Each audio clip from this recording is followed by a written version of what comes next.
Bom dia, pessoal. Nós, do Grupo 3, vamos apresentar sobre o tema proposto, oferta e demanda. Explicarei rapidamente do que se trata o assunto. Bom, oferta seria a quantidade de um produto ou serviço disponível para a compra, e a demanda, por sua vez, é a quantidade de produtos ou serviços que os consumidores estão dispostos a comprar. Quando a demanda é maior do que a oferta, os preços dos produtos tendem a subir, já que os consumidores se dispõem a pagar mais para obter um determinado item. Por outro lado, quando a oferta é maior do que a demanda, os preços tendem a cair. Para exemplificar melhor para vocês, iremos exibir um vídeo. Quanto mais gente procurar o serviço, mais alto será o preço. O princípio básico da oferta e da demanda vai regular as tarifas cobradas em Porto Alegre pelo aplicativo de transporte privado Uber. Mas a nova modalidade de cobrança já foi motivo de reclamação por usuários de outras capitais. Isabel é cliente da Uber desde que o serviço começou a funcionar em Porto Alegre. Mais uma vez, usa o aplicativo para chamar o motorista cadastrado. Mas para saber se vai pagar o tal preço dinâmico, ela tem que fazer a chamada pelo celular. Vamos ver, só que se tiver essa tarifa dinâmica, eu não vou aceitar. Vou fazer agora a estimativa de tarifa para o trabalho. A tarifa está normal, então eu vou fazer minha chamada igual. Teoricamente, não é para ser cobrado nada além desse valor. Entre R$ 11 e R$ 14? Entre 11 e 14, geralmente dá 12 pelo trajeto que eu faço. Feita a chamada, resta aguardar a motorista. Às vezes demora um pouquinho, às vezes não tem carro disponível. Aqui tem, uma mulher, a primeira vez que eu vou pegar com uma mulher.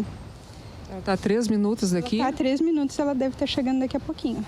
Mas o que parecia ser uma espera pequena... Eu acho que ela se perdeu e não sabia como voltar. E a demora não é o único transtorno. É que a motorista, sem mais nem menos, cancela a chamada. Eu vou ter que aí resolver mandando e-mail reclamando. Lá se vão mais de 20 minutos e a jornalista tenta de novo usar o aplicativo. Esse aqui é um que eu já peguei, ele é taxista, era taxista. Eu já peguei ele 3 vezes. E logo o motorista aparece, alívio para a passageira que está atrasada para o trabalho. Porto Alegre é uma das mais de 300 cidades onde a Uber opera no mundo. Na capital, começou a funcionar em novembro do ano passado. Fim da viagem e a passageira paga o preço de costume, não a tal tarifa dinâmica. Não avisaram nada para vocês desse preço dinâmico? Não, eles falaram que ia ter, mas na verdade eu nem sei como é que é, qual é os horários, como é que funciona daí. Segundo a Uber, a tarifa dinâmica é para regular o serviço em momentos de pico, quando a demanda de clientes é bem maior do que a oferta. Assim, os motoristas ficariam estimulados a permanecerem online. Esse motorista da Uber, que não quer se identificar devido à polêmica envolvendo a empresa e os taxistas, diz que a cobrança faz sentido. Esse preço dinâmico ainda, eu, por exemplo, não começou ainda. Vai ter a hora que a demanda aumentar mais, né? Os horários de movimento. Mas vai ser um período curto ali. Ah, e lembram da taxa de cancelamento repassada para a Isabel? Pois é, foi estornada assim que ela enviou um e-mail para a empresa. O vídeo mostra uma situação-problema com o aplicativo Uber, na qual um preço dinâmico é usado para regular o serviço em horários que as pessoas costumam procurar muito o aplicativo, ou seja, quando a demanda é maior do que a oferta. Assim, essa regulagem faz com que os motoristas fiquem estimulados a permanecerem online no aplicativo procurando corridas. Basicamente, o vídeo se refere à lei da oferta e da procura, onde o termo oferta se refere à quantidade disponível de um produto, ou seja, aquela que as empresas querem ou podem vender, que no caso do vídeo seria o serviço do Uber. E a demanda se refere à quantidade que os consumidores querem ou podem adquirir desse produto, ou seja, sua procura, que seria os clientes. Se houver mais produtos do que interessados em os comprar, os preços tendem a cair. Por outro lado, se um produto estiver em falta, seu preço tende a aumentar. Agora iremos falar da cesta básica universitária e a sua distribuição de renda.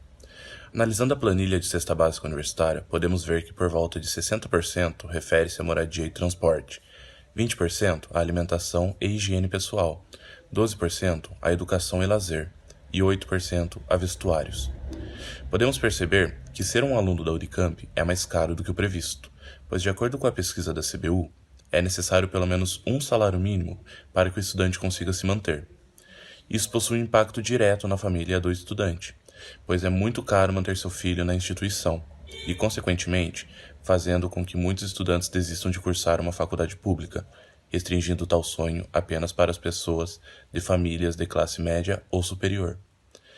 Pelo fato de a instituição pública não ter mensalidade, a demanda para entrar no curso é muito alta, porém ao se deparar com a oferta, que seria nesse caso o necessário para viver, muitos desistem, criando uma falsa demanda.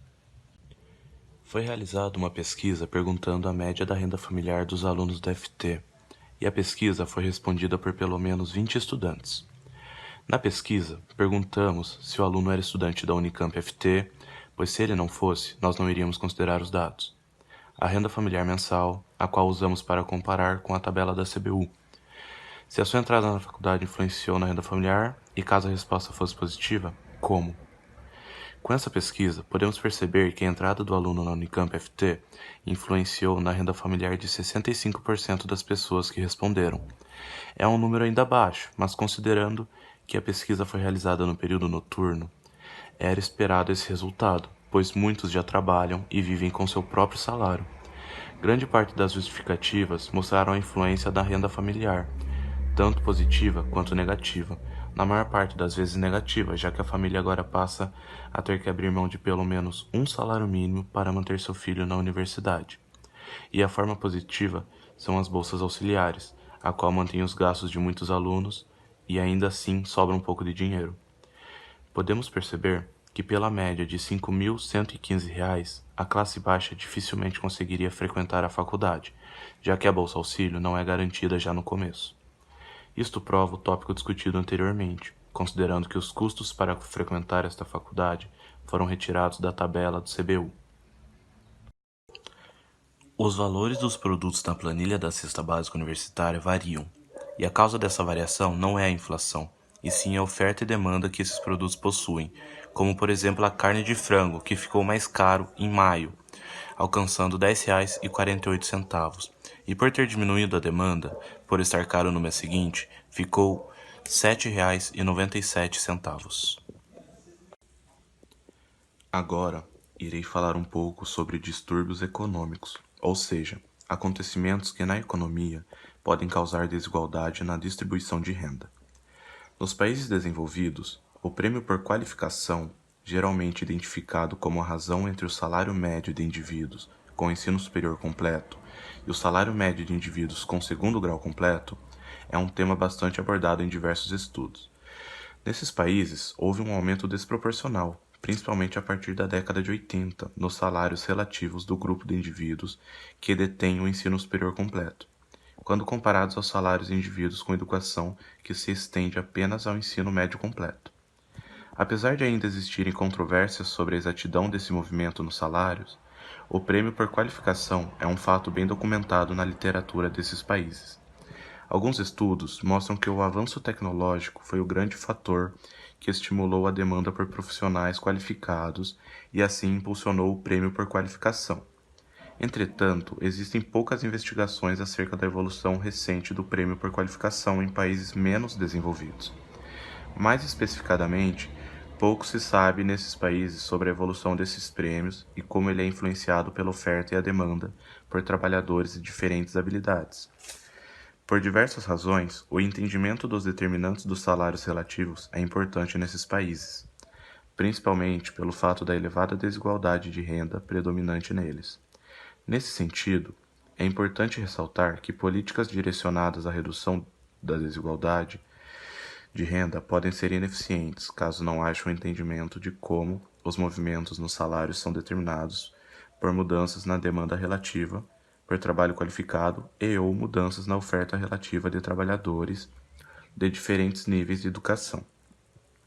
Ou seja, essa diferença salarial por conta da qualificação e da educação pode ser considerado um distúrbio econômico, uma vez que acontecimentos como esse na economia faz com que a renda seja mal distribuída.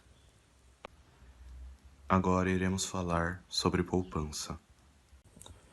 A renda deve ser suficiente para suprir as necessidades de consumo e, sobrando algo, se torna poupança. Ou seja, poupar significa abrir mão de gastar seu dinheiro, ao encontrar meios de gastar menos, evitando o desperdício e guardando esse dinheiro economizado.